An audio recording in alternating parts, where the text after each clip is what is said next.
A Justiça do Espírito Santo condenou uma empresa aérea a pagar R$40 mil de indenização por danos morais causados a uma família. Catarina conta que voltava de um fim de semana no Rio de Janeiro com o marido e os 3 filhos. Eles chegaram ao aeroporto no fim da tarde, mas por causa da forte neblina, o voo foi adiado. A família só conseguiu embarcar 15 horas depois. E durante este longo período de espera, muitos transtornos. Não tinha nem ninguém para dar informação, a bem da verdade, quanto mais coisas para comer.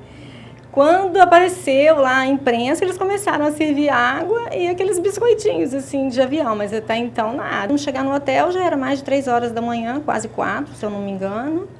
E aí as crianças ficaram com fome e a gente foi só o tempo assim, deixamos eles dormirem um pouquinho e a gente organizar as coisas para o dia seguinte. Meu marido estava com a agenda cheia, que ele atende em vários lugares, ele teve que pedir para cancelar, não só o transtorno assim, financeiro, né, mas os pacientes chateados, porque desmarcar em cima da hora os exames. Eu também tinha que trabalhar, perdi trabalho, perdi aula e as crianças todas que tinham inglês, tinham aula na escola, perderam tudo, né? De acordo com a Resolução 141 da Agência Nacional de Aviação Civil, em casos de atraso ou cancelamento de voo, a companhia aérea deve garantir assistência material aos passageiros. Se o atraso for superior a 1 hora, ela deve fornecer facilidades de comunicação. Se o tempo for maior que 2 horas, ela deve garantir uma alimentação adequada. E se o tempo for maior que 4 horas, deve fornecer local adequado, traslado e hospedagem se necessário. Nesse caso específico, a empresa descumpriu completamente a resolução da ANAC. Todos os direitos dessa família foram violados.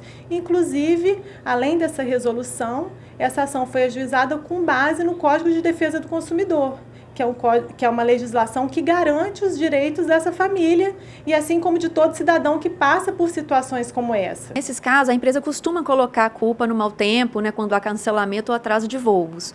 Mas mesmo que haja esse cancelamento, esse atraso, a empresa ela é responsável objetivamente por dar uma assistência integral às partes que estão lá, né, que estão lá passando por todo esse transtorno.